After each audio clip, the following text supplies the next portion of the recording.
apparently 95 or so, maybe up to 100, maybe somewhere between 95 and 100 Yeah, illegal immigrants from Libya were from Libya. at, Well, yeah, Libya. yeah, actually, I think the guys might have crossed into the country legally, From Mozambique, although maybe. Yeah. yeah, yeah, apparently. But Yeah, sorry. The but reason I what say that is what because in Mozambique, terrorist cells are being trained also against not it's not being supported by Mozambique. We don't know who sure. is being supported. It's probably the US and the Yeah, CIA. yeah. Yeah, yeah, But we yeah, do know, and we have seen that trend yeah, yeah, of terrorist militia reaching all the way down to yeah, Mozambique. Um, but in the case of South Africa, this camp was discovered in White River in Mpumalanga, where these guys were training. And when I mean, one of the things that the trainees were doing is that they were harassing some of the neighboring villages there. They'd be threatening them or something like that, and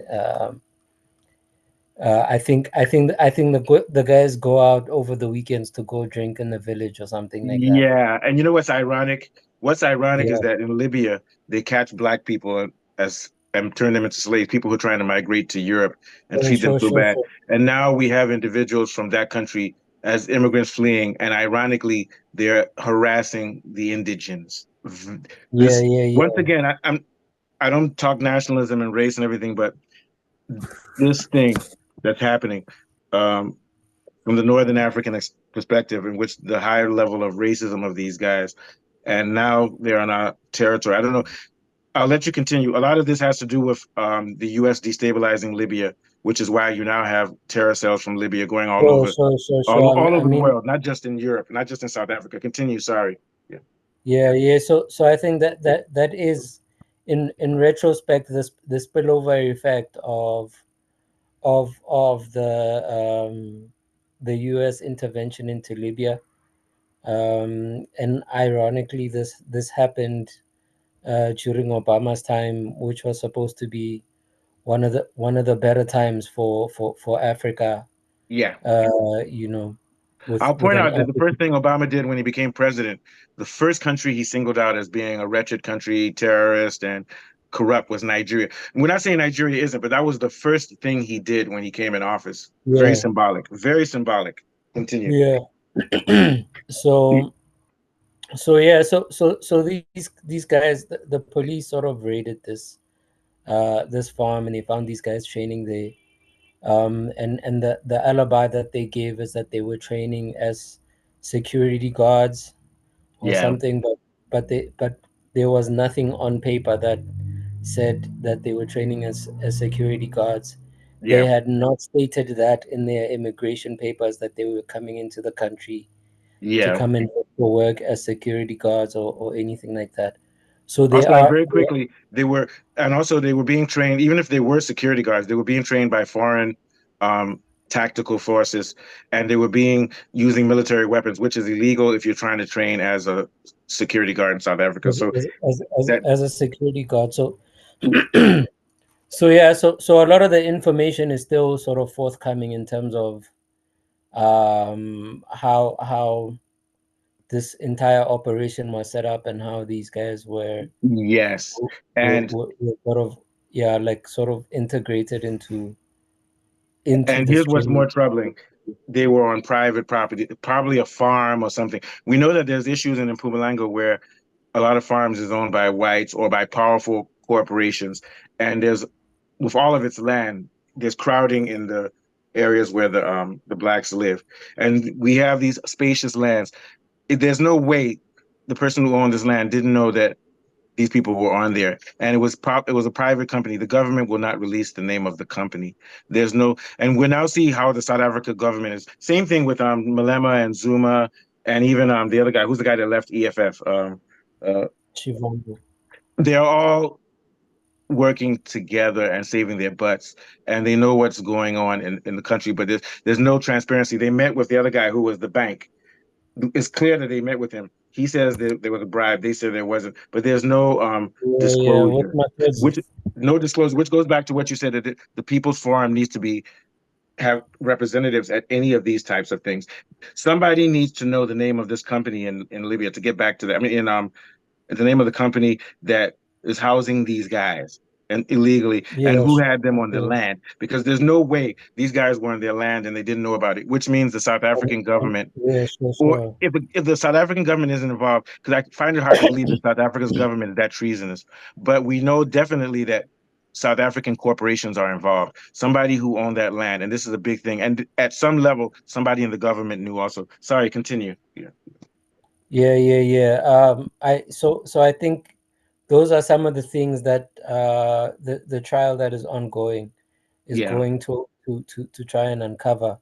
yeah, Because I know that the guys are being held and being tried for immigration fraud, yeah, for fraudulently coming into the country yeah, under false pretenses yeah, and things like that.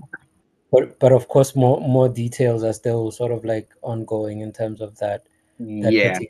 particular thing. Because another possibility, I mean, in terms of who could be owning the land and things like that, it could be someone who's politically connected, Yeah. or an Or it could even be ex-politician. a foreign entity that owns that area. You know, we Oh, never know. it's yeah. It's also possible because Yeah. also, well, one of the things, And maybe the government didn't know what was going on there because South Africa has a very liberal constitution, and it, unlike the U.S., which is good, it doesn't scrutinize every little law, and the South yeah. African government is not out to put people in jail. They're not as Well, vigilant as America, which is good, but at times it's bad. Continue. Sorry. Yeah.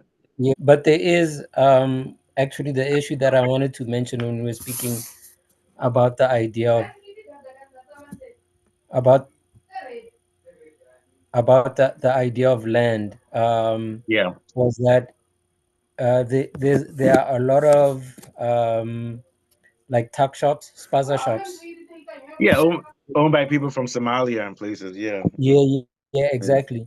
And there is a theory that a lot of these guys are working for terrorist cells to raise funds Oh, I would and those agree. guys, Yeah. yeah, and those guys could easily put together enough money to buy a plot of land in Pumalanga Oh, I and see what use you're it. saying. Yeah. Yeah. Yeah. So that is also like a likely situation in terms of Hmm. who owns And who I owns that agree. land. I agree. South Africa needs to tighten its borders for everybody, even people coming in from Nigeria and stuff like that, because that's Well, separate. That has nothing to do with xenophobia. It has to do with protecting that your has to house. do with law, right? Yeah, law, Yeah, and also national interests. Yes. Hmm. sure. Yeah, yeah. So so yeah, So so that's there's a all of serious those kind of. issue. And if the Somalians are doing this, you're looking at everywhere you look, you see the CIA. CIA destabilized Somalia, Congo, Libya, Iran, and it's causing troubles. Yeah. So we have to And remember that when Zuma was president, he refused to sign the no-fly treaty to Libya. So people need to remember. I'm over not saying Zuma is a good person, the but we need to remember that we may have some corrupt leaders, but Zuma and Mbeki were vigorously fighting American imperialism to some degree. yeah, But the problem is yeah, that I they're still think corrupt. Yeah. I think South Africa always has that tinge of like anti-imperialism in it. Yeah. It's an Unfortunately, anti-imperialistic country. Yeah. yeah, Yeah. unfortunately, at times it tends to be very limited, because they weigh this anti-imperial agenda versus economic benefits that they Yeah. may get from London and from the States, or from the West overall, right? They So got to so they change that, always man. That shit has got to stop, man.